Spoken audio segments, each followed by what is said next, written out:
kita membaca kitab suci dari Mazmur 24. Kita membaca dari ayat ke-7 sampai dengan ayat yang ke-10.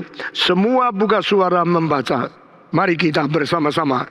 Angkatlah kepalamu, hai pintu-pintu gerbang, dan terangkatlah kamu, hai pintu-pintu yang berabad-abad, supaya masuk Raja kemuliaan. Siapakah itu Raja kemuliaan? Tuhan Jaya yang perkasa, Tuhan perkasa dalam peperangan. Angkatlah kepalamu, hai pintu-pintu gerbang, dan terangkatlah kamu, hai pintu-pintu yang berabad-abad, supaya masuk Raja kemuliaan. Siapakah dia itu? Raja kemuliaan, Tuhan semesta alam. Dialah Raja kemuliaan. Mari kita berdoa sekali lagi. Bapa di dalam surga, kami menyerahkan jam selanjutnya di dalam tangan Tuhan.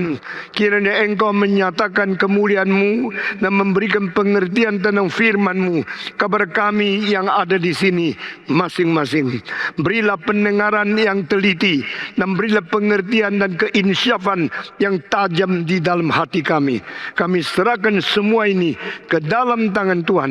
Berkatilah keluarga-keluarga kami, anak saudara, dan semua famili kami yang belum menjadi orang Kristen. Kiranya pada waktu yang Tuhan tetapkan, beri bijaksana kepada kami untuk membawa mereka kembali kepada Tuhan. Dengar doa kami Tuhan, dalam nama Yesus Kristus, penebus dan juru selamat kami yang hidup, kami sudah berdoa. Amin. Saudara-saudara, sudah dengan berminggu-minggu kita membicarakan Mazmur ke-24 sebagai Mazmur Mesias, tentang nubuat Yesus Kristus anak Allah masuk ke dalam dunia ini. Dan saudara-saudara, di dalam pasal ini kita membagikan beberapa lapisan di mana Tuhan menetapkan bumi di atas air, tanah di atas laut, lalu ada gunung di atas tanah, ada tempat suci yang Tuhan berdiam untuk menyertai manusia. Ini sesuatu pengaturan yang begitu teliti, dan Tuhan menanya seluruh pertanyaan, siapa yang boleh berdiri di atas gunung kudusnya Tuhan? Siapa boleh berada di dalam tempat suci daripada Tuhan? Ini merupakan tantangan kepada manusia. Jika Tuhan menciptakan alam semesta begitu teliti dan begitu ajaib, seluruh alam semesta hanya satu pusat, yaitu bumi. Meskipun planet-planet jauh lebih besar, dan matahari dan solar system yang lain berjuta-juta kali lebih besar dari bumi ini, tetapi tempat-tempat itu tidak penting. Seluruh ciptaan Tuhan yang paling penting hanya bumi ini saja. Karena di dalam bumi ini adalah manusia yang dicipta menurut peta teladan Allah. Di dalam manusia ada penyertaan Tuhan kepada umatnya yang dipilih. Maka bumi ini menjadi focal point of the whole universe. The earth is the center point of the created nature. Alam semesta dicipta oleh Tuhan. Bumi dijadikan titik pusat. Bumi penting sekali. Dan di dalam bumi manusia menjadi titik pusat. Manusia adalah satu-satunya makhluk melampaui semua ciptaan, karena manusia dicipta menurut peta teladan Allah. Manusia mungkin hidup mirip Tuhan. Manusia mungkin hidup memancarkan kemuliaan, kesucian dari sifat ilahi di dalam seluruh alam semesta. Kita penting sekali. Dan di antara manusia, gereja menjadi pusat, karena ini kaum pilihan yang dipilih daripada segala bangsa. Kaum pilihan yang dijadikan orang yang menerima penebusan. Kaum pilihan yang menjadi butir mata di dalam hidupnya Tuhan Allah sendiri. Dan di dalam kaum pilihan yang disebut gereja yang kudus dan am, Kristus menjadi pusat. Jadi alam semesta, bumi menjadi pusat. Bumi, manusia menjadi pusat. manusia, gereja menjadi pusat. Gereja, Kristus menjadi pusat. Sehingga semua orang yang dimiliki oleh Tuhan, mereka menjadi orang-orang mengikut Kristus dan diperkenan oleh Allah di dalam diri Yesus Kristus, anak Allah yang maha tunggal itu. Saudara-saudara, di luar Kristus semua tergolong orang-orang yang akan binasa mengikuti aliran hidup Adam. Sehingga di hadapan Tuhan hanya dua eksistensi. Eksistensi di dalam Adam dan eksistensi di dalam Kristus. Orang yang berada di dalam Adam akan binasa beserta Adam. Orang yang berada di dalam Adam menerima kuasa dosa melalui Adam. Orang di dalam arus dosa Adam menerima akibat daripada ubah dosa, yaitu kematian. Because the wages of sin is death. Because Adam committed sin to rebel to God, so the death come to the whole human being. Karena satu orang berontak, satu orang melawan Tuhan, maka dosa datang kepada dunia. Karena satu orang berdosa, maka kematian datang kepada umat manusia. Karena upah dosa itu adalah maut. Maka Allah menetapkan sesuatu arus hidup yang baru melalui Yesus Kristus sebagai anak tunggal Tuhan Allah yang menjalankan rencana Allah, yang menggenapi penebusan yang disiapkan oleh Tuhan dan memberikan kemenangan kepada manusia yang percaya kepada Dia. Saudara-saudara sekalian, jadi di sini ada lapisan air, laut, tanah, gunung, tempat suci, dan di dalam tempat suci ada tempat maha suci. Setelah diatur begitu, lalu Tuhan tanya, siapa yang boleh berdiri di gunung kudusnya Tuhan? Siapa yang boleh masuk dalam tempat maha suci dan berdiri di hadapan Tuhan? Itulah orang-orang dipilih oleh Tuhan. Siapakah mereka? Mereka adalah orang yang hatinya murni, yang tangannya bersih, yang tidak berpaling kepada kejahatan, dan sumpah tidak menjadi orang yang licik. Saudara-saudara, berbahagialah orang yang hatinya bersihnya. Berbahagialah orang yang tangannya suci. Orang seperti inilah membuktikan mereka sudah ditebus dan mereka membenci dosa. Mereka mengalihkan hidupnya, berpaling kepada Tuhan, hidup memperkenan Tuhan. Jangan senang hanya karena sudah menjadi anggota gereja. Jangan engkau bangga karena engkau sudah dibaptiskan. Jangan engkau sombong karena engkau terpilih menjadi majelis. Engkau harus bangga, harus mengawasi diri. Apakah engkau sungguh-sungguh diselamatkan atau tidak? Engkau sungguh-sungguh menerima penebusan Yesus Kristus tidak? Engkau sungguh-sungguh mendapatkan hidup baru tidak? Dan engkau sungguh-sungguh hidup suci berkenan kepada Tuhan atau tidak? Saudara-saudari, Yesus Kristus pada waktu murid-muridnya semua pulang dan mereka melaporkan hasil penginjilan yang sangat menghibur dan menguatkan orang lain. Demi namamu setan pun sudah takluk kepada kami. Demi namamu kami sudah melakukan mujizat. Demi namamu kami sudah menyembuhkan orang sakit. Yesus Kristus menjawab, jangan bersukacita karena hal-hal seperti ini. Sekarang berapa banyak orang Kristen kira mereka bisa melakukan mujizat, mereka menyembuhkan orang sakit, mereka pikir itulah pemberkatan Tuhan yang paling besar. Tuhan Yesus berkata, jangan bersukacita kalau engkau bisa melakukan mujizat, bisa menyembuhkan orang sakit, bisa mengusir setan. Tetapi bersukacitalah jikalau namamu tercantum di dalam buku Al-Hayat di dalam surga.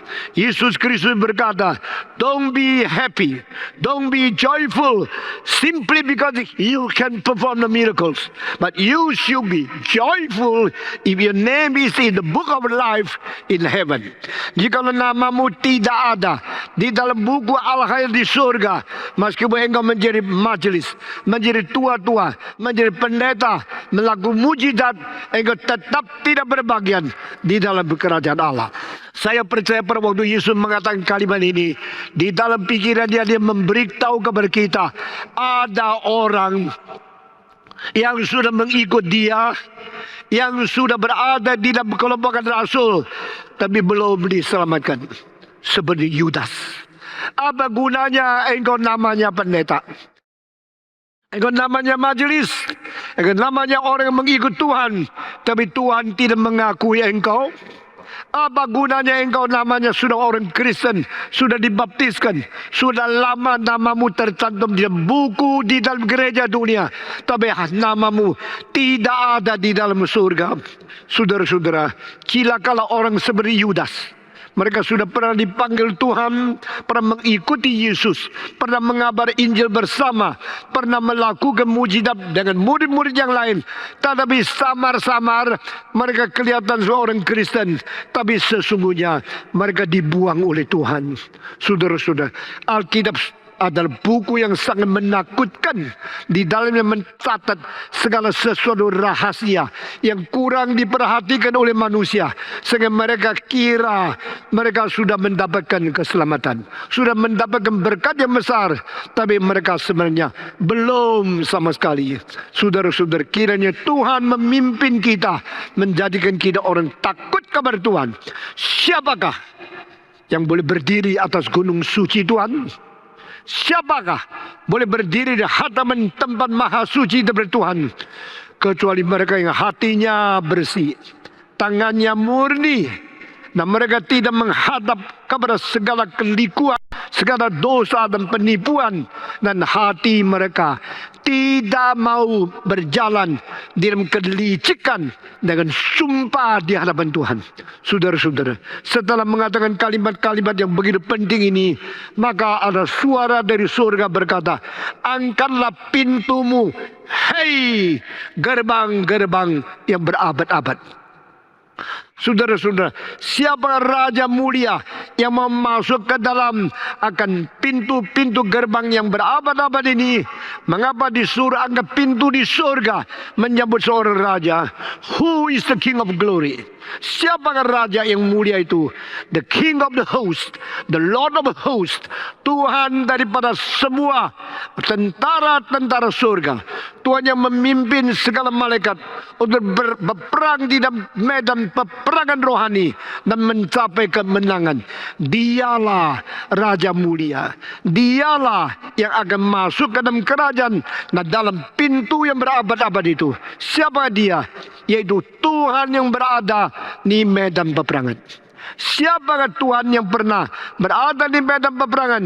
Yaitu Yesus Kristus yang turun dari surga, masuk ke dalam dunia, firman menjadi daging.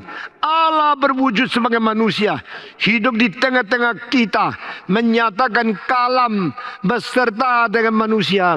Tuhan berada di tengah-tengah kita, dan Dia adalah Allah Immanuel yang berada di tengah-tengah manusia. Menurut pasal ke-9 dari buku Yesaya ayat ke-6 dan 7, salah satu nama dari Yesus Kristus adalah Allah perkasa. Allah perkasa berada di tengah-tengah manusia yang lemah. Allah yang maha kuasa turun ke dalam dunia yang penuh dengan dosa. Allah sang pencipta menerobos dan berada di dunia ciptaan. Allah yang kekal masuk mengunjungi dunia sementara. Ini adalah peduli Tuhan Allah kepada umat manusia. Ini adalah cinta kasih, memprihatinkan keadaan manusia daripada Allah yang tidak terhingga itu. Kita bersyukur kepada Tuhan. Jika kita boleh mengalami penyertaan Tuhan yang Maha Kuasa di dalam dunia yang sangat terbatas ini merupakan pengalaman yang paling ajaib. Allah beserta dengan kita. Saudara-saudara sekalian, Allah beserta dengan kita karena Yesus pernah turun ke dalam dunia. Maka akhirnya kita mungkin beserta dengan Yesus Kristus berada di dalam surga bersama-sama Allah di dalam selama-lamanya. Kita bersyukur kepada Tuhan. Jikalau Yesus Kristus dia turun ke dalam dunia, tidak ada orang dunia biasa masuk ke dalam surga. Jikalau Allah yang kaya tidak menjadi miskin, kemiskinan kita tidak mungkin dirubah menjadi kekayaan bersama dengan Tuhan. Jika Yesus tidak turun dari tempat yang maha tinggi, orang di dunia tak mungkin melepaskan tempat yang remeh, yang hina ini menuju ke surga yang maha suci. Kiranya Tuhan memberkati kita masing-masing, dan Tuhan bekerja di dalam hati kita sehingga kita menjadi orang yang penuh perasaan takut kepada Tuhan dan penuh perasaan bertanggung jawab untuk memuliakan Tuhan di dalam hidup kita masing-masing.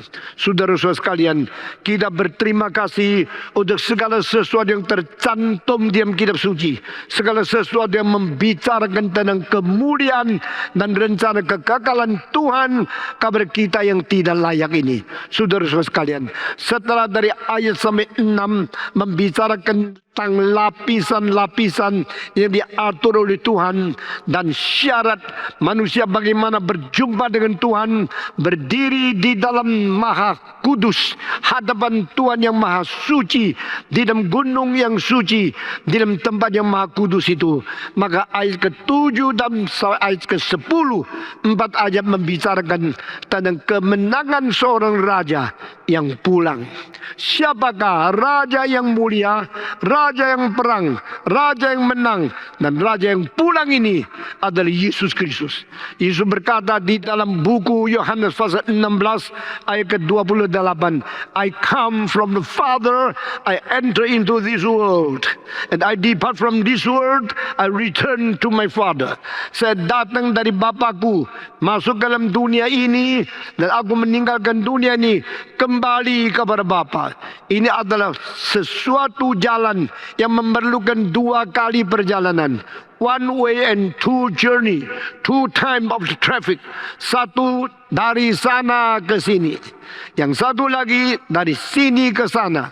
Dari ke sana ini inkarnasi, dari sini ke sana ini asensi. Inkarnasi dari tempat tinggi turun ke tempat yang rendah, dari takhta Tuhan turun menjadi manusia.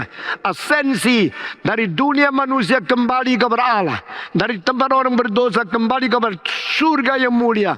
Perjalanan ini hanya 1, 2 kali ditempuh hanya oleh satu orang, namanya Yesus Kristus. Kristus di dalam kekekalan, dia adalah anak Allah. Di dalam dunia ini menjadi anak manusia. Allah menjadi manusia. Tuhan beserta dengan kita. Inilah cinta kasih yang terbesar. Tuhan menjadi manusia, hidup di tengah-tengah kita, menyatakan cintanya, pedulinya, anugerahnya, rahmatnya, dan keselamatan yang dilengkapi dan yang digenapi oleh Yesus Kristus. Lalu Yesus Kristus dari dunia kembali ke tempat surga yang maha tinggi. Ini menyatakan kemenangan mewakili engkau dan saya. Kita bersyukur kepada Tuhan. Kita hanya diwakili oleh 2 orang representatif. Pertama, Adam. Kedua, Yesus Kristus. Di dalam perwakilan dari Adam, kita melihat kita semua harus binasa, harus menuju ke neraka. Tetapi karena Kristus, kita diwakili oleh kemenangan Dia. Kita boleh lepas dari berkebinasaan dan lepas daripada akibat dosa, yaitu maut. Kita boleh berbagian di dalam pengampunan Tuhan, di dalam anugerah keselamatan Tuhan, dan kita boleh kembali kepada tempat maha suci yang dipersiapkan bagi kita. Waktu Yesus kembali ke surga, pertanyaan mengatakan, siapa yang mau masuk? Siapa yang perlu buka pintu? Siapa yang masuk dalam kegagalan? Who is the King of Glory? Dijawab, the King of Glory is a king who already win the battle in the battlefield. Yang mulia adalah raja yang menang di dalam medan peperangan. Siapakah itu? Yaitu the Lord of Hosts. Hosts berarti tentara surgawi yang beribu-ribu. Lalu the Lord of Hosts berarti seorang marskal, seorang jenderal, seorang raja yang memimpin tentara-tentara surgawi itu. Siapakah raja yang memimpin tentara surgawi yang menang itu? Yesus Kristus yang pernah inkarnasi menjadi manusia. Kita bersyukur kepada Tuhan. Yesus pernah datang ke dunia Dan Yesus datang ke tempat yang remeh, yang hina, yang dipermalukan, yang begitu najis, begitu rendah, begitu hina. Dilahirkan di dalam palungan, dipaku di atas kayu salib, mengganti engkau dan saya. Saudara-saudara, peperangan seperti ini tujuannya adalah merebut kita keluar dari tangan iblis. Saya telah membicarakan tentang sesuatu hal rahasia di dalam soteriologi, yaitu siapa yang membayar harga. Lalu harga dibayar kepada siapa? Sesudah harga dibayar, lalu siapa yang ditebus keluar dari tangan siapa? Hal ini di dalam 1036 tahun tidak pernah dimengerti orang Kristen. Meskipun Yesus sudah datang, Yesus sudah mati, Yesus sudah bangkit, Yesus sudah masuk ke surga, tapi gereja tetap kabur. Kita cuma tahu dia menebus kita. Kita cuma tahu kita telah diampuni dosanya. Kita mengetahui kita menerima hidup yang baru karena Kristus mati dan bangkit mengganti kita. Lalu kita menikmati anugerah keselamatan. Tetapi tentang teologi, diam detailnya berapa hal ini, tidak ada orang yang pernah mengerti secara sempurna dan tuntas, yaitu Yesus bayar harga. Bayar harga kepada siapa? Lalu bagaimana mengeluarkan kita dari tangan siapa? Jawaban dulu khususnya tertulian mengatakan Yesus bayar harga kepada setan, sehingga setan harus mengeluarkan kita dari tangannya. Kita tidak lagi milik iblis, kita milik Tuhan karena Kristus mati mengganti kita. Kristus mengalirkan darah menebus kita, dan Yesus menjadi tebusan bagi kita. Ditanya lagi, Yesus menebus kita, membayar harga? Iya. Harganya mahal? Iya. Paulus berkata, engkau ditebus dengan harga tunai yang mahal. Itu sebab muliakanlah Allah di dalam hidupmu, khusus di dalam tubuh jasadimu. You are purchased with a high price, so you should glorify your God in your life, in your body. Di dalam tubuhmu, engkau harus memuliakan Allahmu, karena engkau ditebus, engkau dibeli kembali dengan harga yang mahal itu. Siapa yang membeli? Yesus yang membeli. Membayar harga, membayar harga yang mahal. Harga mahal itu apa? Bukan emas, bukan perak, bukan batu daripada permata-permata yang berharga tinggi. Engkau dibeli bukan dengan emas, bukan dengan perak, bukan permata yang harganya tinggi. Engkau dibeli dengan darah yang bernilai itu. Saudara-saudara, you are purchased not from gold, not from silver, not from the stones of the precious, something like diamond or pearl. You are purchased by the high price, that is the precious blood of Jesus Christ. Di dalam kitab suci selalu membicara the blood of Jesus, blood of Jesus, blood of Jesus, blood Jesus. Darah Yesus, darah Yesus. Cuma satu kali dikatakan the precious blood of Jesus. Harga tinggi dari darah Yesus yang bernilai itu. The precious blood. Satu-satu kalinya diucapkan dari mulut Petrus di dalam tulisannya. 1 Petrus, kamu ditebus dengan darah yang berharga itu. Saudara-saudara, harga Yesus Kristus, darah Yesus berapa bernilai? Tidak ada orang bisa menilainya. Tidak ada orang bisa memberikan harga berapa nilainya Yesus Kristus. Tapi saudara-saudara, itu tidak ada bandingnya. Karena hanya dia anak domba Allah. Hanya dia Allah yang menjadi manusia. Hanyalah dia yang firman menjadi daging. Sehingga darah Yesus yang bernilai tertinggi itu menjadi sesuatu yang membawa kita kembali kepada Tuhan. Menurut Anselmus pada abad ke-11, Allah yang adil tidak mungkin membiarkan dosa begitu saja. Allah yang adil menuntut dengan target yang ditentukan.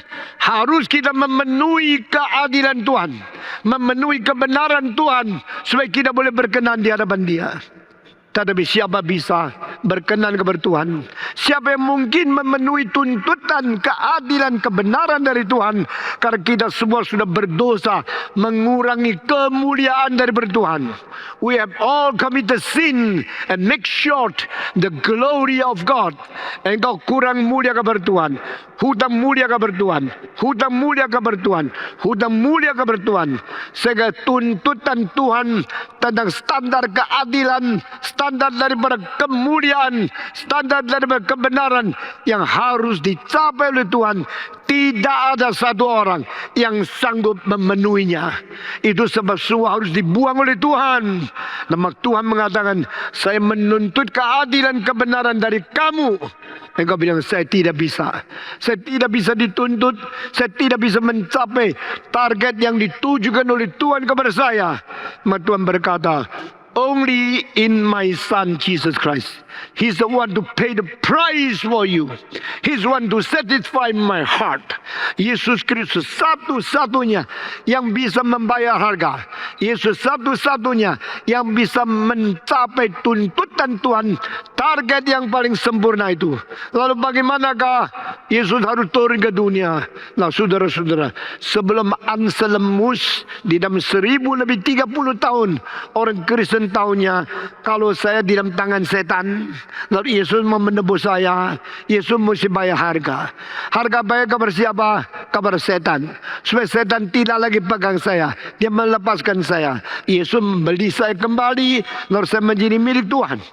Saudara-saudara, saya sudah berkata, dua macam yang dimiliki oleh Tuhan. Satu adalah kepemilikan secara natural. Satu macam adalah kepemilikan secara spiritual. The natural belonging and the spiritual belonging. Natural belonging dikatakan semua yang berada di bumi milik Tuhan. Saya mau tanya, orang berdosa milik Tuhan tidak? Orang ateis milik Tuhan tidak? Orang yang berdansa, berdosa, berzina, yang saben hari berbuat di dalam kejahatan, milik Tuhan tidak? Aku bilang tidak, saya milik Tuhan. Karena saya orang Kristen milik Tuhan. Mereka yang besok masuk neraka bagaimana milik Tuhan? Di dalam pasal ini mengatakan bumi dan segala orang yang berada di bumi ini milik Tuhan. Natural belonging. Kenapa mereka milik Tuhan? Karena mereka dicipta Tuhan. Semua yang dicipta oleh Tuhan itu milik Tuhan. Tidak peduli engkau sudah kembali kepada Tuhan atau belum. Yang dicipta oleh Tuhan semua milik Tuhan. Lalu pemilikan Tuhan berapa macam? Dua macam. Semacam karena dicipta sehingga terpaksa secara otomatis milik Tuhan. Orang yang milik Tuhan tapi tidak sadar dia milik Tuhan. Orang yang dimiliki Tuhan tetapi melarikan diri dan memberontak kepada Tuhan. Ada orang yang dibiarkan oleh Tuhan. Tapi ada semacam lagi. Tuhan mengatakan, no, my son, return to me. Come unto me. Follow me and accept the salvation I offer to you. Tuhan berkata, hei anakku, jangan engkau pergi daripadaku. Jangan engkau memberontak kepadaku. Kembalilah kepadaku. Karena aku memberikan penawaran. Yesus yang mati bagi engkau. Mari kembali kepadaku. Orang yang kembali kepada Tuhan karena penebusan Yesus Kristus, mereka sekali lagi menjadi milik Tuhan yang sungguh-sungguh. Nah, orang ini adalah orang yang dimiliki oleh Tuhan melalui penebusan. Bukan hanya melalui penciptaan. Kita semua dicipta oleh Tuhan sehingga kita milik Tuhan. Tapi milik Tuhan ada dua macam. Pertama, natural belonging. Dimiliki oleh Tuhan hanya karena dicipta. Kedua macam, dimiliki Tuhan karena Tuhan membayar harga yang tinggi, membawa kita kembali ke dalam pangkuan Dia. This is a spiritual belonging. Ini adalah kepemilikan secara rohania. Kepemilikan melalui penebusan, melalui pengampunan dosa, melalui sesuatu perdamaian yang diberikan kepada kita melalui karya yang digenapi oleh Yesus Kristus. Saudara-saudara, orang Kristen bukan hanya milik Tuhan karena kita dicipta. Orang Kristen menjadi milik Tuhan karena kita dibeli kembali dengan harga yang tinggi itu. Lalu engkau mengatakan, jikalau sekarang saya menggadaikan arloji saya, lalu saya pinjam uang, waktu saya kembalikan arloji ini kepada saya harus bayar kembali uang yang saya pinjam. Baru waktu saya membayar uang kepada pegadaian, maka arloji yang gadai itu boleh kembali kepada saya. Lalu waktu Yesus Kristus membayar harga yang tinggi, bayar kepada siapa? Yesus bayar kepada setan, lalu kita dilepas dari tangan setan. Tidak. Kenapa tidak? Karena kita bukan hutang kepada iblis. Kita hutang kepada siapa? Kepada siapa? Kita hutang kemuliaan kepada Tuhan. Kita bukan hutang kepada iblis. Itulah sebab nothing to do. Setan tidak berhak. Setan tidak ada sertifikat hak milik. Setan tidak secara legal mempunyai kuasa mengontrol kita.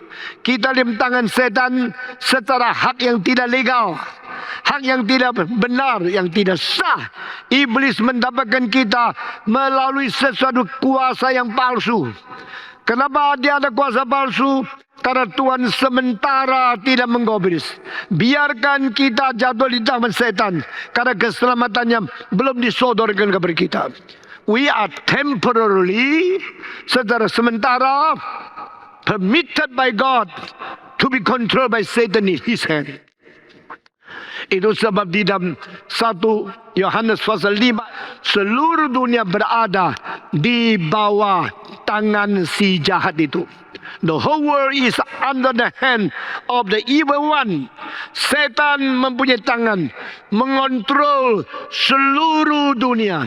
Seluruh nasib umat manusia berada di bawah tangannya daripada iblis ini. Sampai kapan? Sampai waktunya keselamatan sudah digenapi. Waktunya Tuhan sudah sampai. Tuhan akan perintah setan, lepaskan manusia. Saya mau mereka kembali kepadaku. Waktu itu setan tidak bisa mempertahankan lagi, karena kuasa ilegal dia, periodenya sudah genap. Saatnya sudah sampai. Dia tidak bisa lagi menguasai. Dia harus melepaskan kita. Saat itu kita dibebaskan. Nah saudara-saudara, waktu saat itu tiba, kita keluar dari tangan setan. Karena apa? Karena dua hal. Pertama, karena Kristus sudah membayar harga penuh kepada Allah, yaitu tuntutan kebenaran, kesucian, dan keadilan yang dijadikan target Tuhan untuk manusia sudah tercapai. Yesus Kristus membayar harga, Yesus mencapai target, Yesus memuaskan tuntutan Tuhan tentang keadilan dan kebenaran daripada manusia yang seharusnya hidup benar di hadapan Dia, dicapai oleh representatif manusia, yaitu Yesus Kristus. Ini pertama. Kedua, kenapa Yesus sudah bayar, setan harus keluar? Karena sementara yang Tuhan serahkan kepada dia, waktunya sudah tiba. Tuhan mau ambil alih semua kuasa. Saudara-saudara, Alkitab mengatakan dunia ini pernah sementara diserahkan Allah kepada iblis. Sementara berarti bukan abadi. Sementara berarti bukan untuk selama-lamanya. For temporal, for some time, I committed that to you. And when the time is up, I will return all the power to myself. Pada waktu Yesus mengatakan, semua kuasa dari atas surga dan di atas bumi ini sudah diberikan kembali kepada aku. Saat itu tidak ada lagi ada makhluk yang lain, ada oknum yang lain dari Tuhan Allah boleh memegang peranan berkuasa atas siapapun. When the time is up, all the power return to God. The power in heaven and on this earth was given to Jesus Christ. Saudara-saudara, Allah pernah sementara menyerahkan bumi ini kepada setan untuk sekejap waktu, sampai saatnya tiba. Tuhan mengatakan, return to me ye all. Semua engkau kembali kepadaku. Pada saat Tuhan sudah mengembalikan kuasa kepada dia, tidak ada satu orang bisa mempertahankan apapun di dalam tangannya. Nah saudara-saudara, pada sebelum saat ini tiba, di manakah kedudukan Yesus Kristus? Sebelum saat ini tiba, di manakah posisi gereja? Where was the position of the church? Where was the position of the save the people? Orang Kristen diselamatkan sebelum ini sementara di mana? Diizinkan di dalam tangan iblis untuk sementara. Berarti bukan selama-lamanya. Pada waktu Yesus Kristus sudah mengalahkan setan, sekarang setan harus lepas. Karena Tuhan sudah mengalahkan penguasa maut itu, sehingga penguasa maut tidak mempunyai kekuatan untuk mengontrol kita lagi. Dia harus lepas. Waktu dia lepas, Tuhan mengatakan, the time is up. The temporality I have given you is now over. Waktu yang sementara saya berikan kepada mereka itu sudah lewat. Sekarang lepaskan mereka. Waktu setan harus melepaskan manusia keluar dari tangannya, itulah saat kemenangan Yesus Kristus terwujud di dalam sejarah. Saat kemuliaan Tuhan terwujud di dalam sejarah. Saat kemenangan Tuhan yang total terlaksana dalam diri orang-orang yang dinamakan orang pilihan, yang menjadi anggota gereja yang kudus dan am. Saudara-saudara, kita semua yang berada dalam gereja yang kudus dan am, we are all in the holy universal church of Christ as the body of Jesus as our head. Kristus adalah kepala gereja, kita adalah orang-orang yang berada di dalam tubuh dia. Sekarang kita ditebus kembali, kita menjadi milik Tuhan untuk selama-lamanya. Dan sebelum itu, Yesus sebelumnya adalah Allah pribadi kedua. Sebelum itu dia pernah inkarnasi. Sebelum dia mengalahkan setan, dia pernah menjadi manusia, menderita dosa dan hukuman dosa kita di atas bumi ini, dan dipaku di atas kayu salib. Dari kegagalan, inkarnasi, hidup dari palungan sampai salib. Ini kesementaraan daripada setan dan kesementaraan dari Yesus Kristus, menjadi dua kubu di dalam sejarah. Saudara-saudara, within the history, there's the power of Satan and the power of Jesus Christ who overcome the power of Satan. Dengar baik-baik, di dalam kegagalan, Allah Bapa, Allah Anak, Allah Roh Kudus. Di dalam kesementaraan, kuasa manusia, kuasa dunia, kuasa setan. Saudara-saudara, pada waktu di dalam dunia ini, setan memakai dosa menggoda kita, dan kita sementara jatuh di tangan dia. Allah di kegagalan mempersiapkan keselamatan, dan menanti waktunya sudah tiba, dia turunkan anaknya ke dalam dunia. Sebelum Yesus turun ke dalam dunia, di dalam kekekalan. Waktu Yesus diutus ke dalam dunia, dia masuk dalam kesementaraan. Waktu Yesus masuk dalam kesementaraan, dia sementara lebih rendah sedikit dari malaikat. Dengar kalimat ini baik-baik. Ini struktur teologis mengenai soteriologi, yaitu pengertian firman Tuhan tentang penebusan Yesus Kristus yang sangat penting sekali. Soteriologi selalu ada hal-hal yang kita rasa sulit mengerti, karena ini adalah rahasia terlalu besar sehingga mengandung hal yang mungkin kita dikacaukan. Yesus sama setan besar mana? Besar mana? Besar Yesus. Waktu Yesus di dalam kegagalan, dia adalah Allah. Setan di dalam kegagalan adalah penghulu malaikat yang dicipta. Besar mana? Yesus yang mencipta dan iblis yang dicipta. Besar mana? Besar Kristus. Dia Allah pribadi kedua yang dicipta. Besar kuasanya, setara dengan Allah, tidak terhingga, dari kekal sampai kekal. Di dalam kegagalan, setan yang dicipta berkuasa tidak? Berkuasa. Kuasa besar tidak? Besar sekali. Dia adalah yang dicipta yang paling berkuasa. Dia berkuasa lebih dari apapun kecuali Tuhan. Besides God, Satan is the most powerful created thing.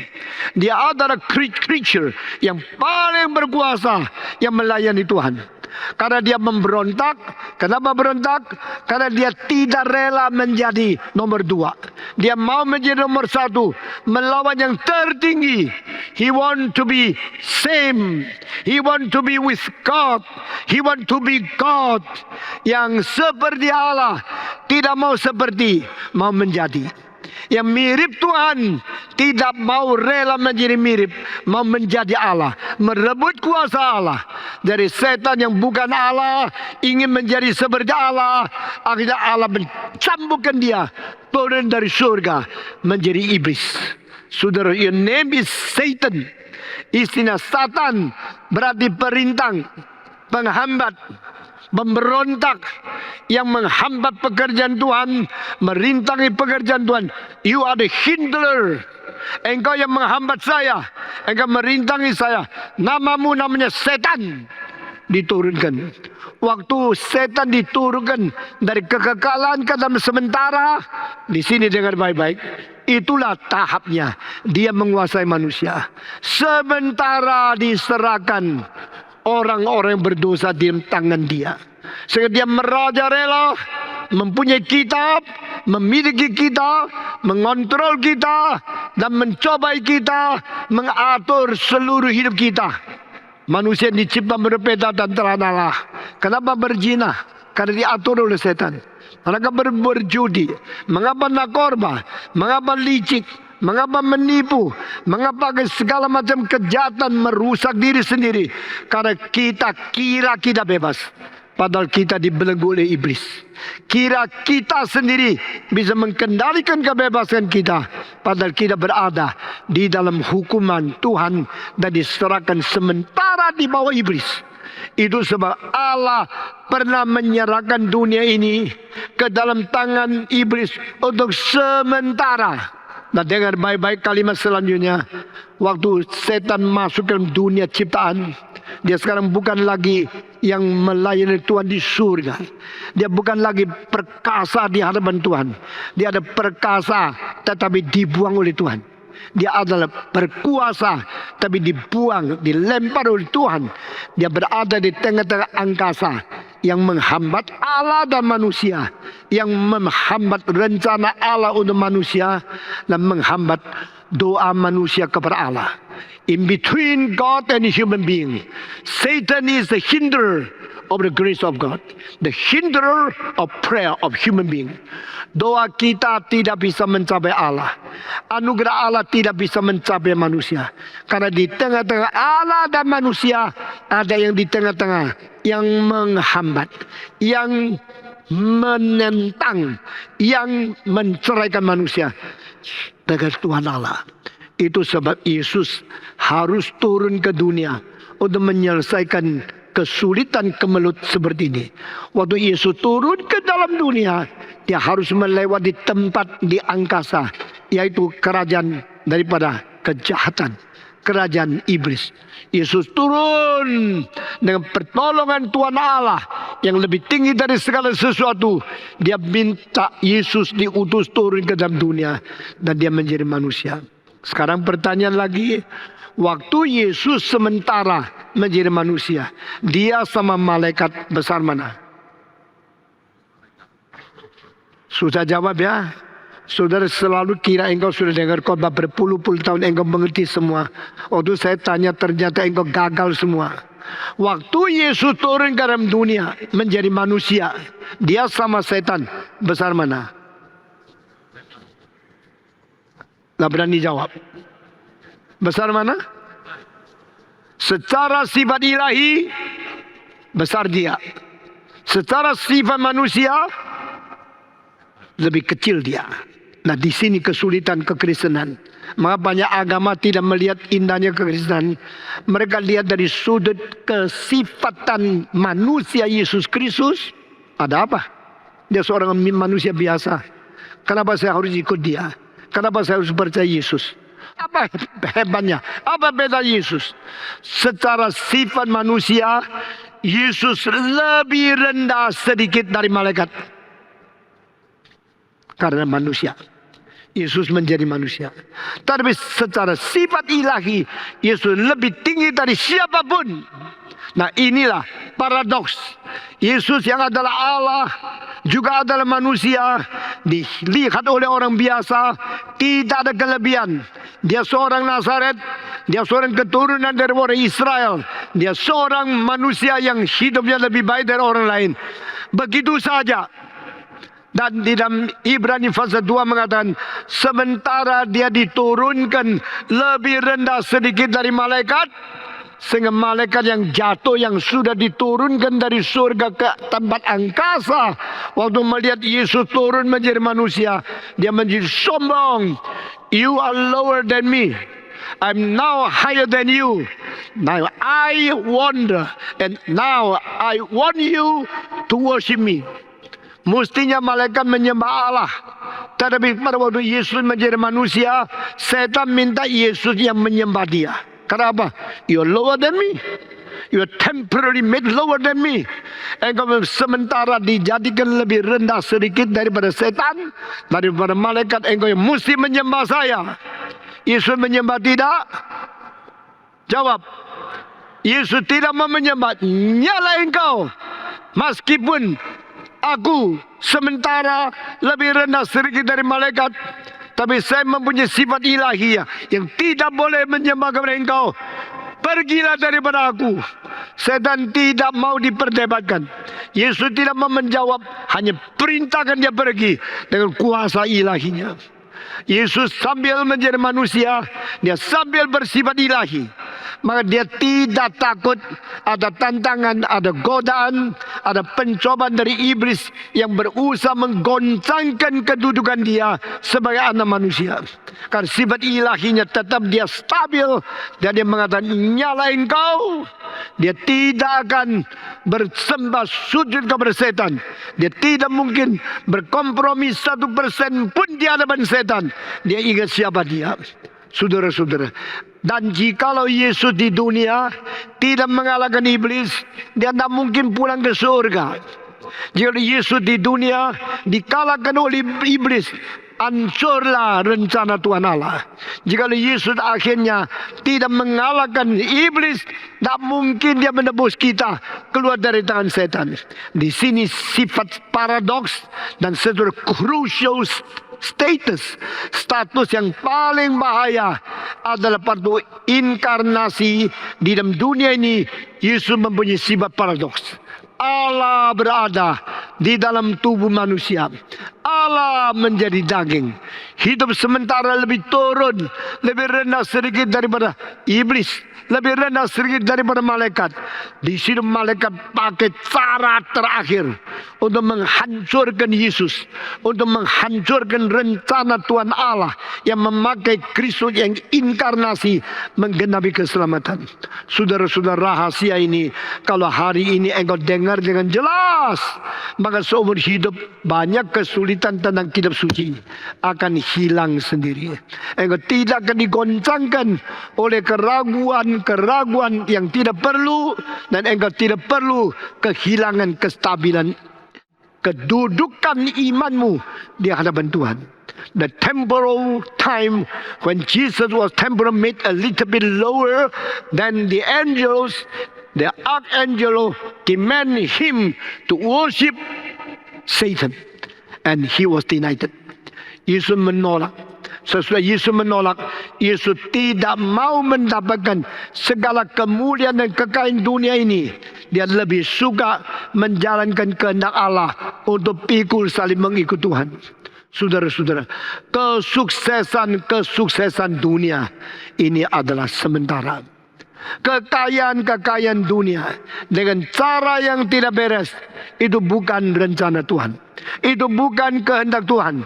Dan semua kesuksesan, kelancaran, kekayaan di luar kehendak Tuhan, itu hanya mempermalukan nama Tuhan saja.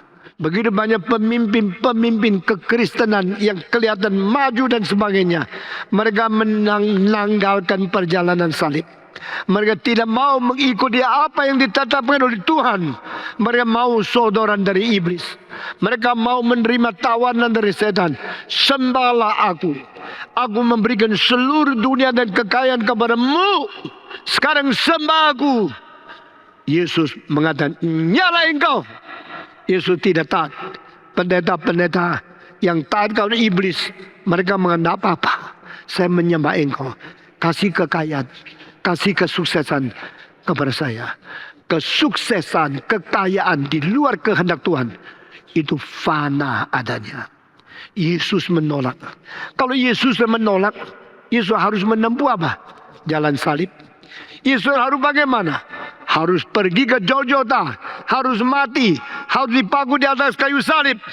Itu sebab Yesus mengatakan, I am willing to do your will, God. I come to accomplish your will. According to everything in my life had been written in your Bible. Semua yang bicara tentang hidupku sudah tercatat di dalam kitab-kitab gulungan dari kitabmu. Aku sudah mengetahui. Aku harus menerima. Aku harus menderita. Aku harus pikul. Dan akhirnya dipaku di atas kayu salib.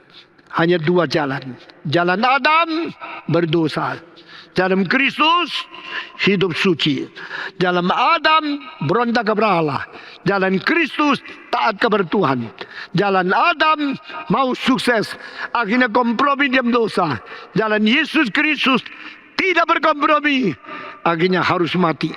Saudara-saudara, Yesus memilih yang taat Tuhan dan akhirnya harus mengkorbankan diri, menyangkal diri dan mati di atas kayu salib. Ini menjadi jalan pilihan yang terbaik untuk engkau dan saya. Ini menjadi jalan kita mengikut Tuhan Yesus di dalam mulia dan kekekalan. Saudara-saudara, Yesus Kristus adalah Tuhan yang menjadi teladan. Tuhan yang bersifat ilahi dan manusia. Tuhan yang dengan mempunyai daging dan darah rela mati menyerahkan diri, berperang dengan iblis, mengalahkan sang penguasa maut dan membawa kita kembali kepada Tuhan Allah. Saudara-saudara, itu sebab pada waktu kemenangan sudah dicapai, pintu surga dibuka, pintu berabad-abad diangkat, dan mengatakan, mari kita menyambut the King of the Glory will come in. Who is the King of Glory? The Lord of hosts, the Lord who conquered the enemies in the battlefield. Tuhan yang memimpin semua malaikat-malaikat rohani di dalam kegagalan. Tuhan yang berperang di medan peperangan. Tuhan yang menang. Dia sudah kembali akan masuk. Saudara-saudara, mengapa Tuhan Yesus menjadi Tuhan yang mulia? Karena dia pernah menderita. Mengapa Tuhan Yesus menjadi Tuhan yang menang? Karena pernah mengalami peperangan. Jikalau Tuhan Yesus tidak mau perang mengganti engkau dan saya terhadap setan, maka tidak ada kemenangan. Jikalau Yesus tidak pernah menang, dia tidak ada kemuliaan. Yang mau mulia sengsara terlebih dahulu. Yang mau perang harus mengakibatkan kemenangan. Yang menang harus menghadapi musuh terlebih dahulu. Bedanya iblis dan Yesus Kristus. Iblis di tempat yang tidak maha tinggi, ambisi ingin paling tinggi, akhirnya gagal total. Yesus Kristus di tempat yang paling tinggi, rela merendahkan diri, akhirnya ditinggikan oleh Tuhan. Saudara-saudara sekalian, siapakah yang menang? Yang diberkati oleh Tuhan. Siapakah pemenang yang paling besar? Yesus Kristus. Bagaimana Yesus menang? Karena menjalankan kehendak Allah. Caranya bagaimana? Mereka turun dari surga ke dunia, berperang dengan iblis, lalu dari dunia kembali ke surga. Saudara-saudara, waktu Tuhan berkata kepada Yosua, I will bring my people into the promised land, the land of milk and honey. Aku akan memimpin umatku masuk dalam tanah perjanjian, tanah yang mengalirkan susu dan mengalirkan akan madu. Itulah tanah yang kujanjikan untuk keturunan dari Abraham, Ishak dan Yakub. Kirimlah 12 orang, masuk untuk mengintai. Maka Musa berkata, dari setiap suku utus satu orang datang kepadaku. 12 suku mengutus 12 orang menjadi representatif suku-suku itu, lalu diutus oleh Musa masuk ke tanah Kanaan mengintai. Waktu mereka mengintai selesai, mereka kembali. Sudah kembali. Sekarang Musa tanya mereka, bagaimana tanah yang kau intai itu? Di antara 12 orang yang pergi, 10 orang mengatakan tidak bisa. Kita tidak boleh masuk tanah itu. Tanah itu terlalu membahayakan. Karena tanah-tanah itu orangnya besar sekali. Semua bersifat raksasa-raksasa. Kita tidak mungkin perang dengan mereka. Kita tidak mungkin mengalahkan mereka. Musa, itu tempat tidak boleh masuk. Musa mengatakan, itu tempat yang Tuhan janjikan kepada kita. Kenapa tidak boleh masuk? Tidak bisa. Karena terlalu besar, terlalu menakutkan. Jangan masuk, nanti kita semua mati di situ. Siapa setuju ini? 10 orang. Lalu Musa mengatakan, bagaimana dengan 2 orang? Kamu minoritas? Kamu sudah dengar? Iya. Kamu setuju? Kami tidak setuju 10 orang itu. Siapa kamu? Saya Yosua. Saya Kaleb. Ada 2 pengintai yang tidak setuju laporan 10 pengintai. Saya mau tanya, 10 lebih banyak atau 2 lebih banyak? 10 lebih banyak. Mereka mayoritas bukan? Yang 2 ini minoritas bukan? Apakah mayoritas pasti betul? Tidak tentu. Apakah minoritas pasti salah? Tidak tentu. Di Indonesia, Kristen minoritas atau mayoritas? Reform minoritas atau mayoritas? Minoritas. Lalu kita bagaimana? Takut. Besar sekali. Raksasa. Nanti kita pasti dibunuh. Kita mati di dalam. Yosua mengatakan no. Kaleb mengatakan no. We never surrender. Kita tidak boleh menyerah. Kita tidak boleh kompromi. Because God is with us. Allah menyertai kita. Mari kita pergi berperang. Maka pada waktu Yosua dan Kaleb 2 orang melawan 10 orang mayoritas itu, mereka berkata, mari kita berperang. Mari kita masuk berperang dengan mereka dan mendapatkan tanah perjanjian itu dari tangan mereka menjadi dimiliki di dalam tangan kita. Tuhan mengatakan, inilah orangnya, saya akan pilih. Tuhan memberkati kita, memberikan perubahan konsep, memberikan sesuatu perubahan revolusioner dalam ide kita.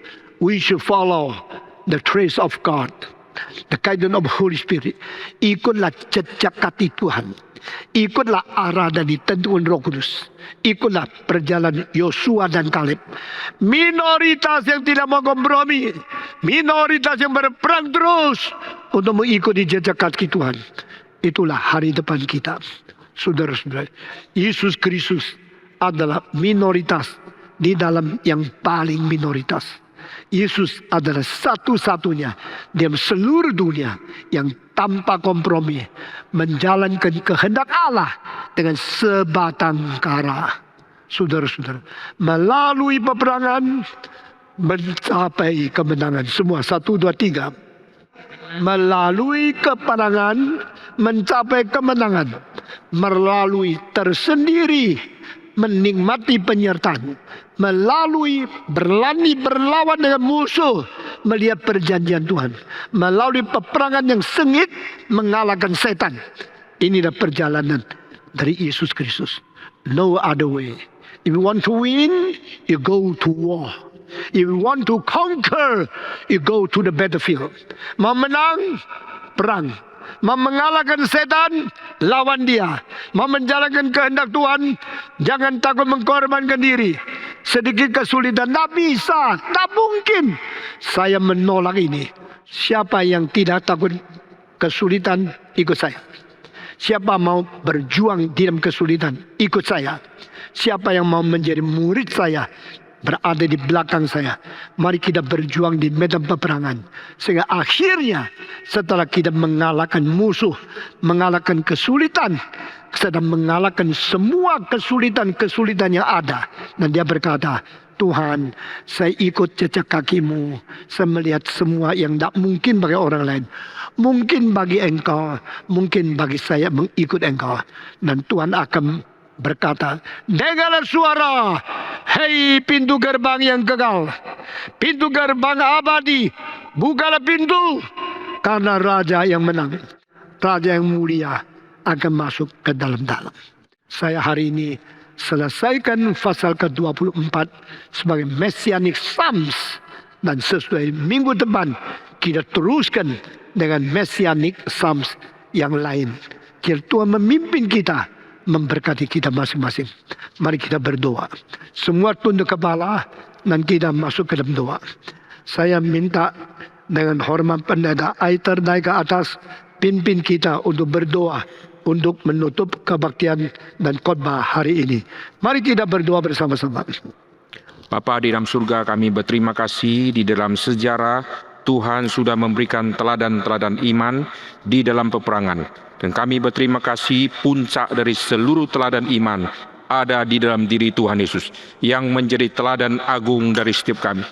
Tuhan pimpin kami untuk terus mengikuti jejak kaki Tuhan Yesus supaya kami menikmati anugerah kemudian yang Tuhan siapkan bagi setiap kami yang juga ikut di dalam peperangan tersebut. Dengar doa kami ya Tuhan, dalam nama Tuhan Yesus kami berdoa. Amin. Amin.